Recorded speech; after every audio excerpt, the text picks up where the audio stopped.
The UFC haven't announced any pay-per-view headliners for after UFC 319 between Dricus and Khamzat, so let's take a look at these prospective main events and break down each fight. UFC 322 will take place in New York at Madison Square Garden, and it's looking like it's going to be headlined by Jack Della Maddalena versus Islam Makhachev for the welterweight title, and a co-main of Alexander Volkanovski defending his featherweight title against Movsar Evloev. Starting out with Volk versus Evloev, I think this might be the last time we see Volk fight for a championship in the UFC. I think Evloev is a style that he does not want to fight, and the wrestling base is going to dominate this fight. I think Evloev's going to win a decision.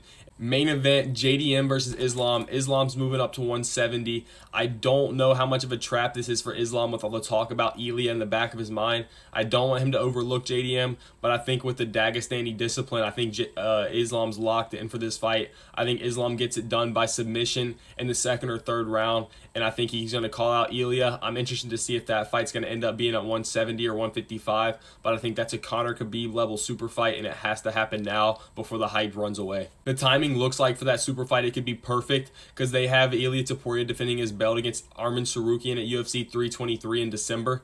If Ilia wins and if Islam wins, they'll only be a month apart in their last wins, and it could set up a perfect timetable for early to mid 2026 as a super fight opportunity. But with Topuria versus Tsarukyan, Tsarukyan's a legit game opponent for Topuria and might be the toughest at lightweight currently. So I think Topuria would have to lock in seriously and stop thinking about Islam in the same way Islam can't think about Topuria for his fight against JDM. But I do think Topuria will get the job done versus Arman. Arman's known to get hit a little bit. His wrestling is elite, but I think Ilia hasn't had to show his wrestling just because his takedown defense and he's so stocky is so good. So I think Topuria would catch Tsarukyan's chin. I think Topuria would get the win, and like I just said with Islam, I think Topuria is going to call out Islam because that's a huge fight and the money behind it would be insane.